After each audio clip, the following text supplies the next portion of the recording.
Hello guys, good afternoon. It's Casual Riding and we're back with another vlog.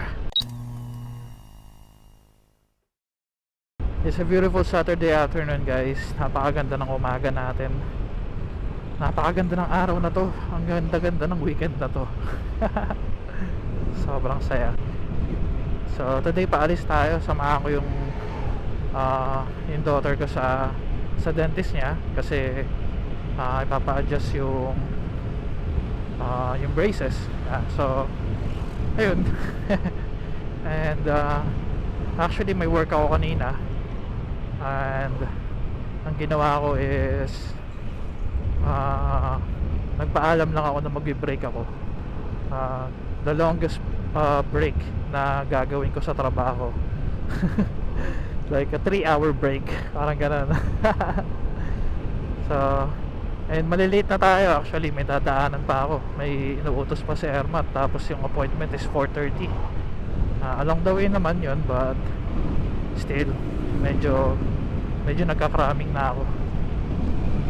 Pag-asa na tayo sa jetty, kaso kaya pa naman tong 3 bars. Mamaya na lang pagpa-uwi na, kasi we can't afford any stops right now.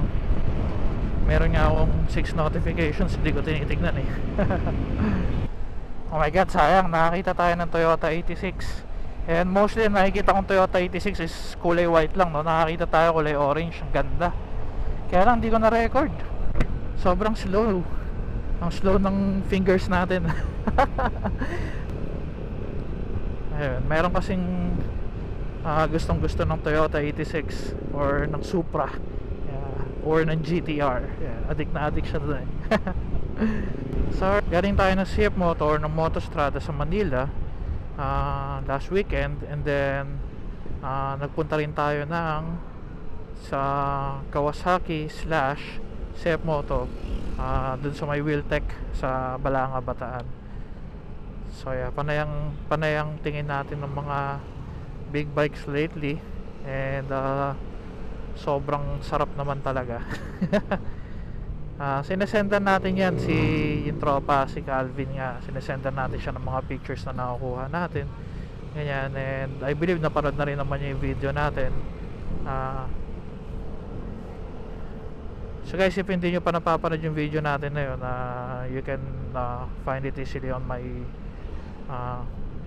YouTube channel, or lalagay ko na lang yung link sa description. But then yung isa ilalagay natin dun sa yung kapag ending, di ba, may mga suggestion na video. So yeah, so ayun nga,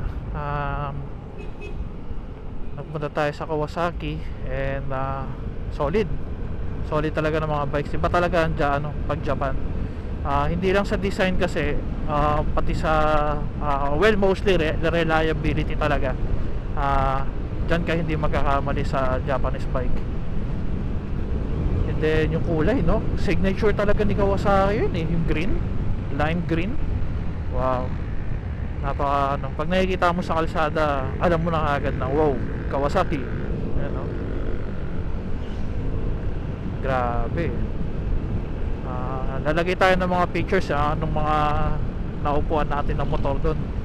Sobrang solid yung pinakagusto ko talaga is Ninja 4RR, CX4RR. Napakaganda. Merong nakaganon dito sa Olongapo, I mean dito sa Zambales. Madalas ko siya nakakasabay dito, kaya lang laging wala akong video kapag kapag nakakasalubong ko siya And then next one would be the Z500.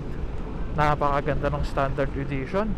Hindi ko lang alam kasi bakit ba ganun ang ginawang design ng special edition eh.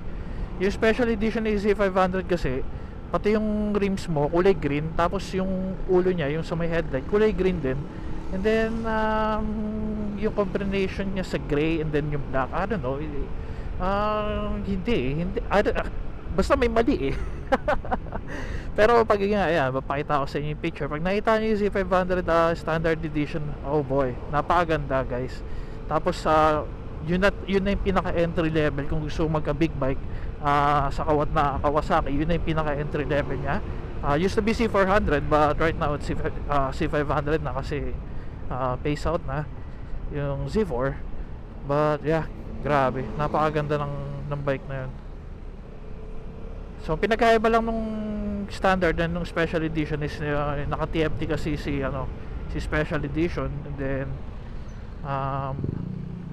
LED rin yung mga signal lights, compared to standard edition na naka bulb type pa. So yun lang naman. If you can get past those differences, you're good with the standard edition already.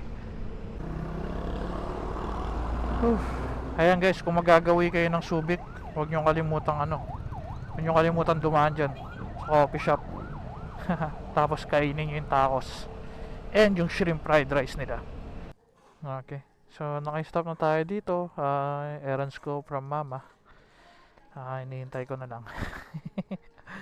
Cute nung bata, oh. Sabi niya, vlogger ka kuya? Sabi. Tumitingin pa siya, oh. Dito may dalawang R300 dito na nabulok na eh. Ayun, oh. Isang World GP tsaka isang kulay blue na R3. Sobrang tagal na yata niyan dyan. I think mga 2 years or going 3 na. Walang bumibili. Mahal kasi eh. I mean 280,000 for a 300cc bike na pagdating kay CF Moto, yung naka big bike ka na. Magkano lang ang NK450? 260 something, and then the 450 SR is 289, right? And then yung SRS is 300 something. Diba? So doesn't make sense, lalo na kung mag-iisang motor ka lang naman. Of course, doon ka sa, kung gastos ka ng ganong kalaki, doon ka sa big bike, di ba? Kasi magagamit mo sa expressway. Go. Asan si B-Boy? Ayun, no. Hi, Bibs. Si Chase nakatali. Hi. Ha? Nakain na kasi niya yung pintura sa ano. Kinakain yung pintura sa wall? Bakit? Paano? Uri ko. Ano na lang yun talaga, basta. Kaya nakatali. Okay. Sige na. Because he's picky and yeah. She's picky, I know. I love you. Go inside. Me and Ate is going to be late na eh. O, Shopee, kanina to? Is that yours? Ha?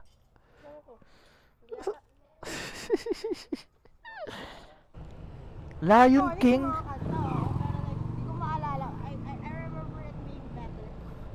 Ang ganda-ganda ng Lion King. Hindi ko nagustuhan. Naalala ko maganda pa eh. Pero Childhood cartoon namin yun. boring. Boring? Basta lang yung ano. Ano kasi akala niya sa yung dahilan kung bakit namatay tatay. Pero hindi. Yeah, si Scar.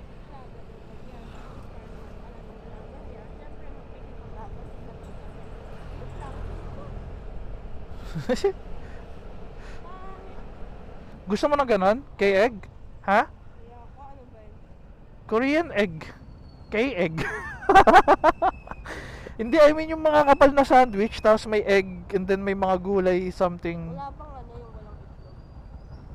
Paano pa siya naging egg roll or K-egg or Korean egg sandwich kung walang egg yun? Eh di Korean sandwich na lang, di ba? Masarap yun, promise. Gusto mo bang tikman?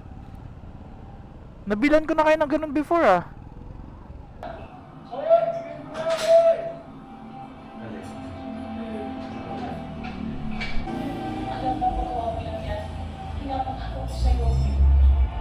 Kaya din gagawin niya na yung retainer mo kapag patapos ka na.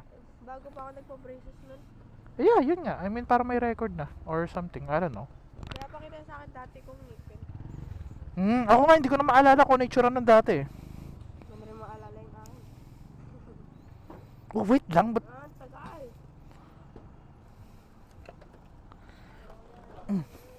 Oh, come on.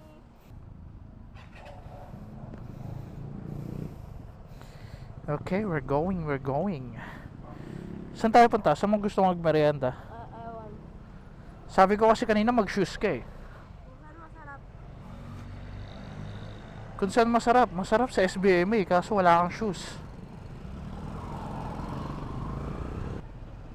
So ayan, ihahatid na natin siya kasi ayaw niyang kumain. Gusto na daw umuwi. Marami daw siyang gagawin na PT school stuff.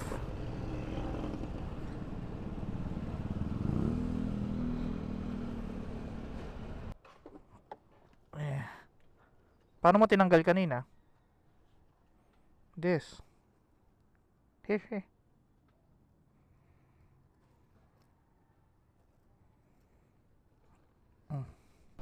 Why is the mic so itchy? It makes my chin itch. Itchy? Yeah. Yeah. Not itchy.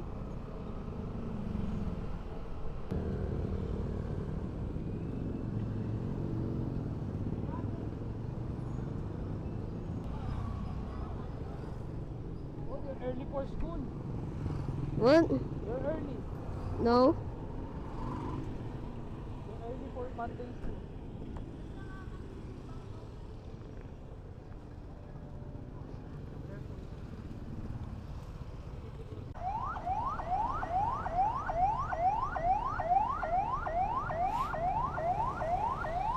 Hindi makapasok yung may emergency. There you go. Grabe traffic. Yeah, so that's about it. Wala na tayong pupuntahan. Kailangan na natin bumalik sa bahay. So, yeah. Fortunately, hindi tayo masyadong nagkaroon ng chance to bond with the kids. But, yeah, busy din naman sila sa school. So, I guess tomorrow na lang ulit. As for us, ayan, nakapagkwentuhan tayo tungkol sa mga recent trips natin, no? And I hope you guys can share your opinions too. Yeah, thank you for watching, guys. Salamat sa mga sumama sa ride natin this afternoon. And if you're new to my channel, please do like and subscribe. And I guess I'll see you on our next vlog. Alright? So ride safe and stay safe. Johnny! Ang cute. Meron tambayan dun, no? Tapos meron din barbecuehan. Tapos pwede kang maglaro ng board games. Caramel macchiato. Tayo makaikot.